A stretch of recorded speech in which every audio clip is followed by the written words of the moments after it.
Good afternoon. I think that session was a great segue into what we're going to talk about next. There were some ideas there about where it's applicable, but in this panel, we'll drill down a little deeper and see how far we can go. So we have an illustrious panel here, and I think we'll dive right in the interest of time. I think we have about 25 minutes. So why don't we quickly just dive in and get some intros going.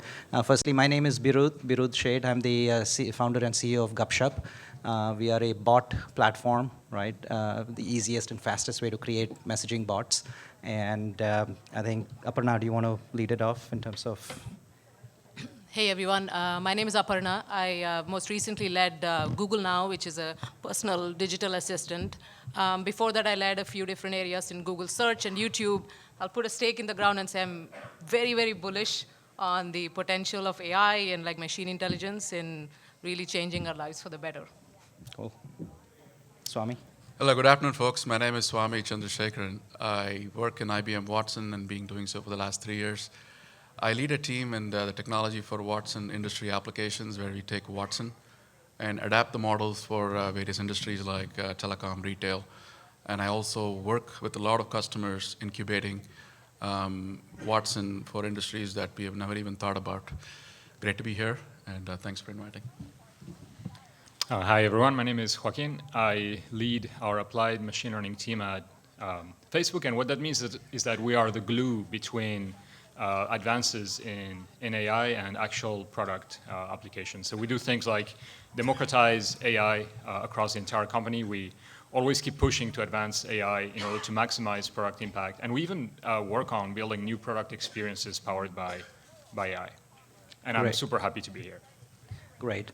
AI has had a long history of sort of setting sky-high expectations, and sort of the actual implementations always sort of under delivering or sort of not getting deployed in production and so on. So just to set the context, even the very premise of this panel, right? So what's the state of the art in ML, in AI? Where is it at? What's changed? Are we even ready to talk about applications, or should we wait another decade and come back for another panel? Joaquin, why don't you lead off? We heard a little bit of what Google's doing, but I'd love to get Facebook's sense of what you guys are doing.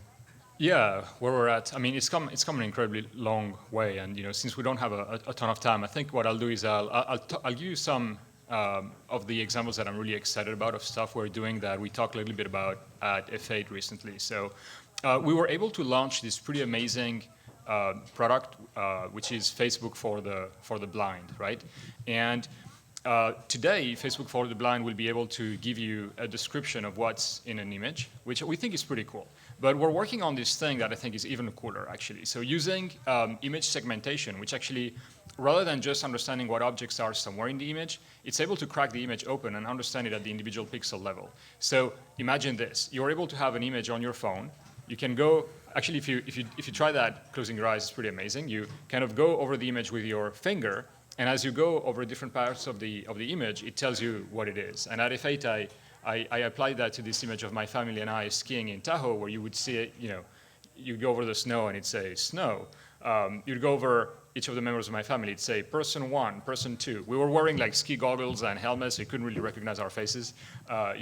It'd go like trees and stuff like that. So that's sort of an example of how far computer vision has gone. And another thing that I'm extremely excited about that actually Jeff touched on very, very briefly is video understanding. We're building 3D convolutional networks that use time as one dimension that have absolutely incredible accuracy in understanding what objects are inside a video.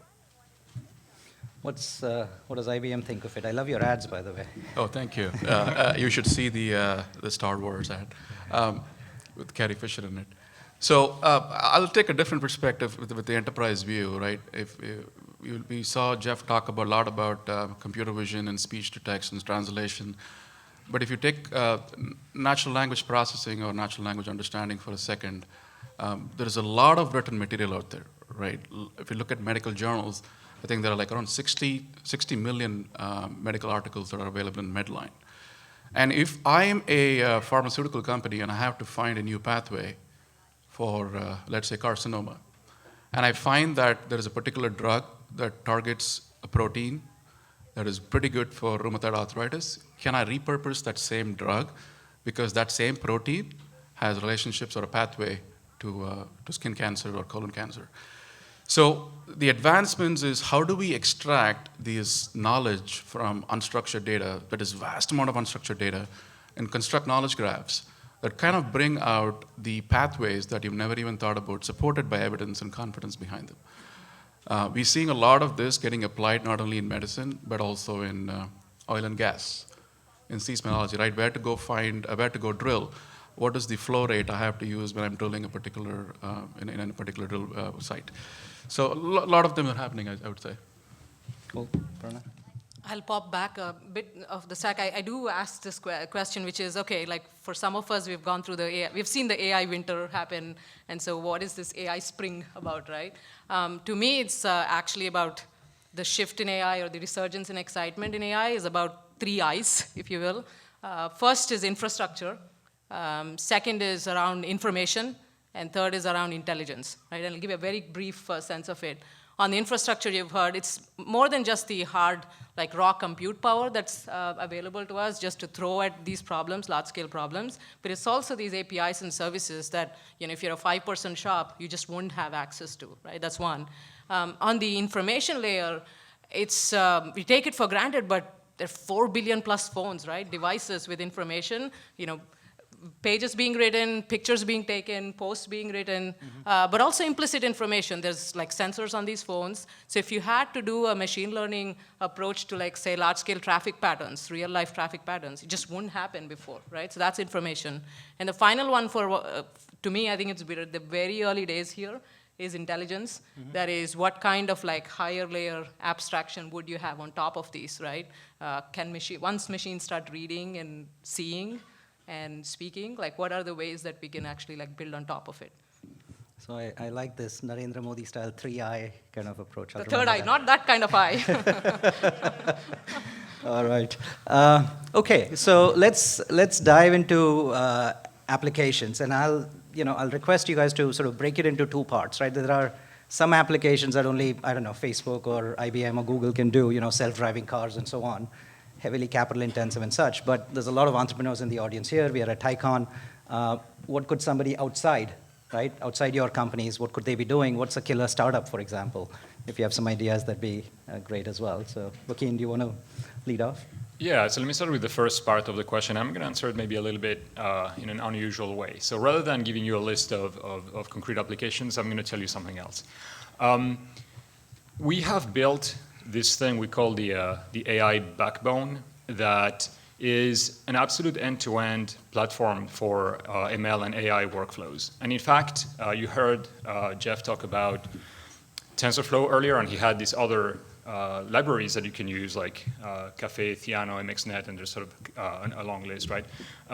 We've built this thing called Flow. There was actually a Wired article that came out yesterday on it, so you can look it up. The title, as with articles, is always a little bit, it overstates things. It says building AI is hard, so Facebook built an AI that builds AI. It's not, let's just all relax. It's not exactly that, right? But it goes in that direction. The important thing is that 25% of everyone in the company that touches code, and I'm saying it this way because we actually have people who are not engineers but who write code who use it as well. 25% are using this platform we've built, and it powers every experience across Facebook that benefits from ranking, detecting offensive content, you name it. With regards to your second question,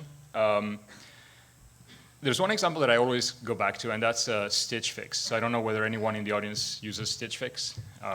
Some people do. Okay, you use Stitch Fix. Awesome. Anyway, it's a sort of like a fashion app where you can have your preferences modeled and you have clothes sent to you. And I learned recently that it's going to open for males. It's been only open for females recently. I'm incredibly excited. Like, I can't wait. And what's extremely exciting about Stitch Fix is how it combines experts in fashion that will work with specific customers with machine learning. And so what they do is, in order to help the experts be a lot more efficient and get much more done, they actually model people's preferences using ML. And I think it's an incredibly clever hybrid approach that combines sort of human computation and ML. And I think this is something that I expect to see a lot more of. I think that humans will always be in the loop because we have strong expertise, but I think getting assistance from ML or AI will make people a lot more productive. So it'll be able to figure out that Zuck needs gray T-shirts. Yeah, that's a lost cause. Like he's not going to change his great T-shirts. All right, Swami.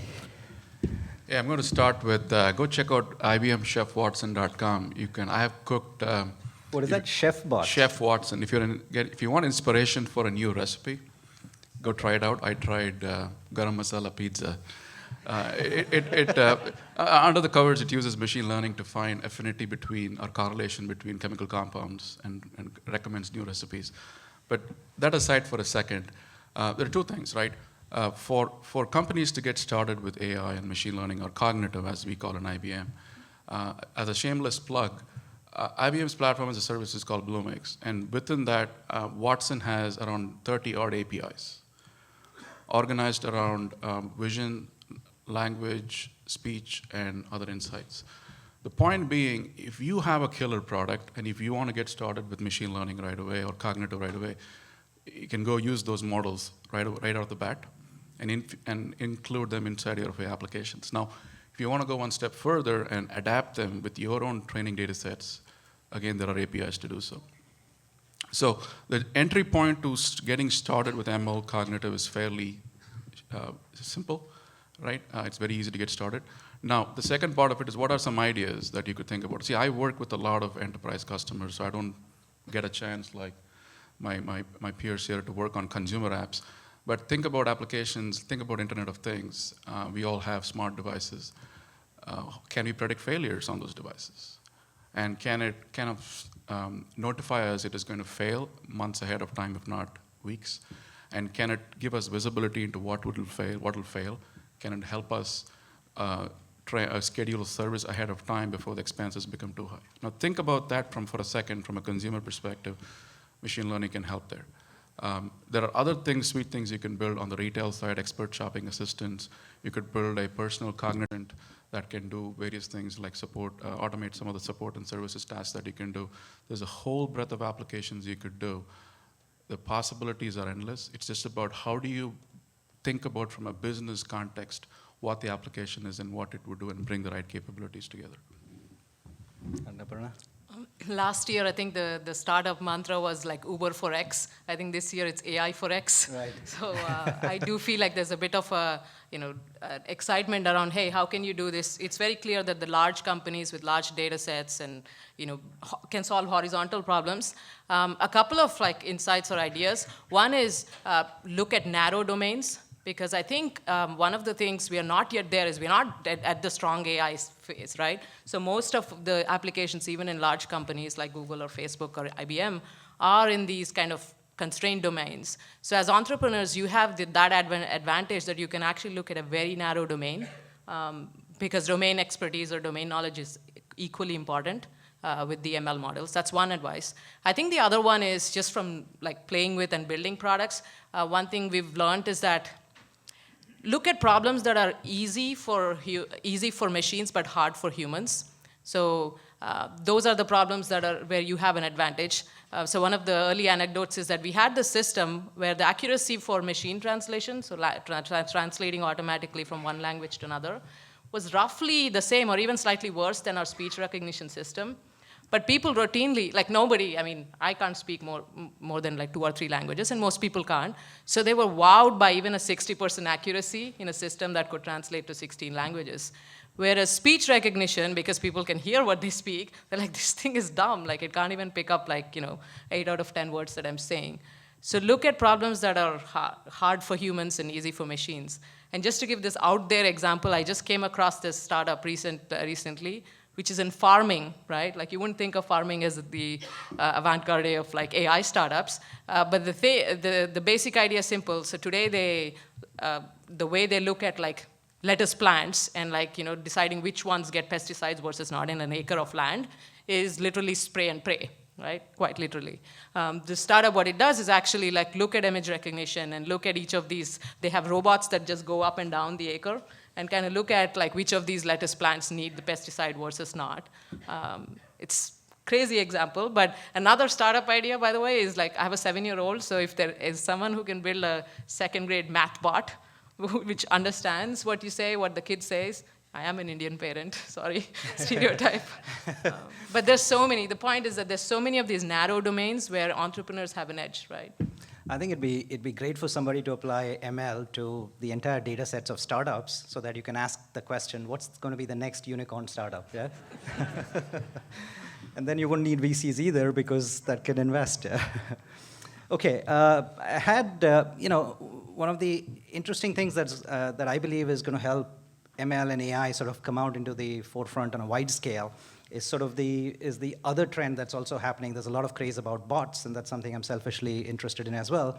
But as the interfaces become conversational and available, accessible through messaging apps, which everybody in the world uses, I think that the intersection of bots and ML kind of enables a lot of possibilities. Any thoughts on that as to what could be the killer bot or some interesting applications that leverage ML and AI? Did you just say killer bot? All right. Not in that sense. Well, the bots seem to be the flavor of the month, pretty sure. Hopefully the decade, yeah? Yeah, yeah. I mean, the way I see it is, I mean, Amazon has done a phenomenal job with Echo and Alexa, where if you see what they've done is they've given a device that allows you to shop anywhere using the device. So an example is one of my buddies. He didn't want to move out of his couch, but wanted to order ice cream delivered to his couch. He was able to get it done through his till his doorstep. All jokes apart, if you really think about what it has done, you're able to get your daily tasks accomplished. So think about in that sense for bots. Think about when we call our respective service providers, whether we have a problem with our phone, problem with our service, question with our bill. There's a whole range of applications that can be built around it. Think about on our daily job, when we go to work, we have questions, who do we reach out to? The whole aspect of democratizing knowledge from internal sources, there is a big potential there. And of course, there are self-driving cars and bots that can talk back to you in that context also help. But I think I like what my co-panelist said about think about the hard problems that humans cannot solve, or humans are lazy to solve. That's where the potential for bots is. Okay. Any other thoughts? Or? Yeah, I guess, I mean, whenever there's obviously bot mania, right? So there's this sense of, oh, this is the next big thing. But I think my sense is that every time there's a platform shift, so if you look at like web to apps, it's not that the new applications or products that came were evolution of the old products. It's not like one of the most popular apps on the mobile platform is Uber, which didn't exist on the desktop, right? So it actually makes use of new capabilities that the platform brings. So the thing to think about is, what does bots or a conversational platform give you? What are the new capabilities? To me, one of the interesting things is the idea that it can enable group coordination, so that's interesting, or the fact that it has interaction history. So any of these ideas that we're thinking of, if you're just simply porting like an app or a website, I think we're missing the point. I think that inevitably there is a lot of I was going to say hype. I think it's the wrong word. I think there is unreasonable expectations about what bots can do, right? So if you think about how you would write a bot yourself, right? And let's exclude bots that answer questions, right? I mean, you can ask Alexa how tall Kilimanjaro is, and you'll get an answer, and that's fine. But that's not different from using a search engine, so that's fine.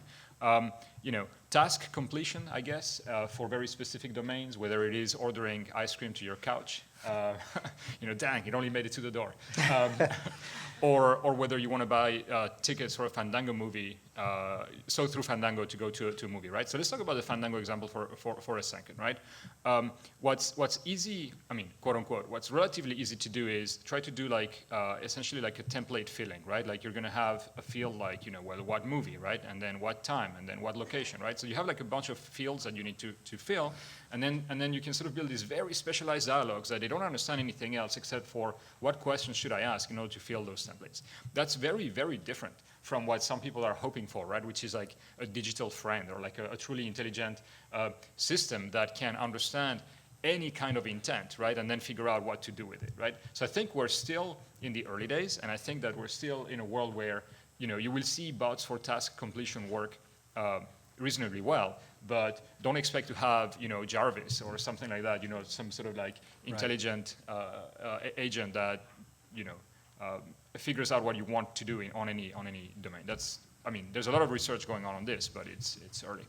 Yeah, and when building ML products, I think one of the things we were talking about earlier, Aparna, I'd love for you to speak on it, is it's important to set the user expectation. If you sort of raise the expectation so much that the user asks you questions that you can't answer, it inevitably leads to disappointment. So how do you sort of thread that needle in terms of the scope, the expectation, and answering that for any ML product, whether it's a bot or other services? Yeah, no, I think I've lessons and battle scars from this. Two things here, right? So one is I talk of this as the wow to WTF ratio for many of these data products or ML-based products. And so just to give you an example, let's say you applied machine learning, you built a video recommendation engine, right, or your YouTube or Netflix. You recommended me a bad video. Big deal, right? Like I wasted 2 hours. I got an earful from my spouse. Too bad. But your digital assistant, it tells you, hey, your flight, it got delayed. Don't worry. The traffic patterns, I've analyzed it. It's 45 minutes. You can leave now, and it takes 45 minutes. It takes 1 hour, 10 minutes, and you're screwed. You basically missed the flight on an important trip, right? So the stakes for getting this right really depend on the domain. So obviously, like extend this analogy to self-driving cars in Indian roads, right? Like you get the idea of the stakes here. So that's one of the lessons, which is when you're solving these problems, really make sure that you have the right wow to WTF ratio threshold for the domain that you're working on. And many of the successful examples, even those that you saw from Jeff, are ones where the best effort mode works, right? Smart reply or photos where you search for beach or park. As soon as you get higher stakes in health or robotics, robotics for elderly care, for example, the stakes are very different. So that's one thing. I think the second thing is related, which is what we found is that, similar to what Joaquin was saying about human curation, explanations build trust. So we had recommendations in Google Now where we'd say, hey, like, we think you should read the story because you're into, I don't know, like trashy Bollywood, right? But then, like, because that just adding that explanation gave a lot more trust for users to say, oh, I see why you're recommending this thing, versus a black box recommendation system. Okay, WTF ratio, is that what you said? Okay, I'll remember that. WTH. All right, better. Okay, just a little bit more time remaining. So, Joaquin, do you want to, different question. Let's look forward. One of the questions that animates any cocktail party, birthday parties in the Valley at least, is this thing about super intelligence, bots taking over, what will people do? Is that the end of the Indian BPO industry, for example? Is that... So where do we go from here? So is the question whether killer robots are going to take over and okay. become extinct? Or? I take back those 2 words, yeah. Sorry, I keep teasing you about that.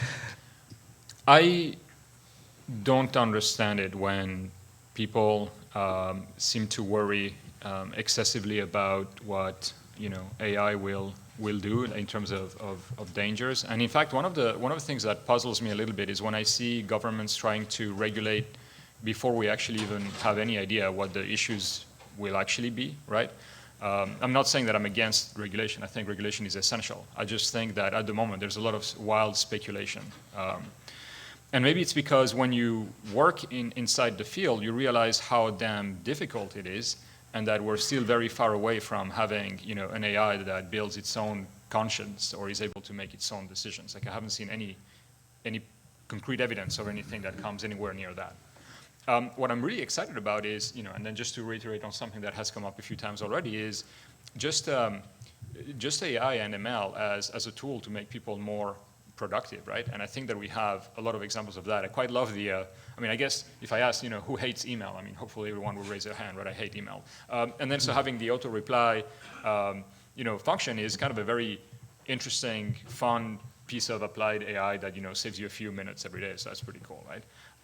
I anticipate that, like one thing that I'd love to see is, I think we're all struggling in increasing our productivity, right? Like connecting our brains to the brains of others we work with, and what information should I consume every day? I have a finite budget of attention and willpower, right? There's only this many decisions I can make every day, and making decisions is one of the most draining things we do every single day, right?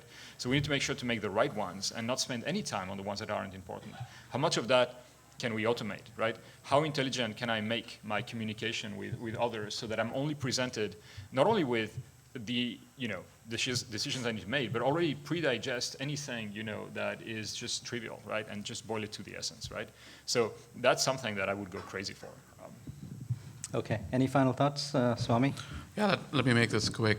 So in IBM and Watson, we are very clear, right? We want to amplify human cognition, human capabilities through cognitive computing and not the other way around. So I don't think we're going to have a robot take over the world yet. Having said so, I want to pick on one of the points Joaquim just made, which is the amount of information experts and knowledge workers will have to deal with to make decisions is growing significantly, right? When I say significantly, I gave the example of doctors, oncologists having to read. They can read up to 3 articles a week, but there are like 2,000 others waiting that they've not read. How do you help an oncologist make a decision on what treatment option to follow? Or in the case of tax and audit, I'm personally working with a few customers there. They are getting overwhelmed with regulations, right? New regulations that come in, speaking of regulations. So when they're doing an audit, when they're doing risk assessment, or when they're doing tax assessments, how do you help them with providing that augmented level of intelligence or information, knowledge that is extracted from all of the data that is flowing around, and give them at the point of decision that they have to make and help them make that decision. The system is not going to make the decision for them. It is going to give a point of view with the confidence and then evidence from where the decision was derived from. Then after that, it's up to the individual to make a decision. So I strongly believe the next wave is going to be how we amplify human expertise, human cognition, and then we'll talk about taking over the world. Cool. So, I just want to close on the note that while the promise has been there for a long time, from the presentation before and the discussion here, I think it feels clearly that we are close to a tipping point, or maybe it's already inflected. It's always hard to know when you're in the moment, but these capabilities are crossing over things that, they're getting almost human scale in terms of text and video and images and so on, and either now or in the next few months and so on. So it's a lot of interesting things. I'm sure it's going to inspire a lot of startups. Entrepreneurs are going to play with all these tools. So I think very exciting times. Certainly, Facebook, Google CEO have been talking about AI first world and intelligence and so on. I think when Hollywood is building movies around killer bots, I'll say that that there's something there. But I think this certainly animates the imagination a lot. So all right, thank you so much for the panel, and thanks everyone for being here.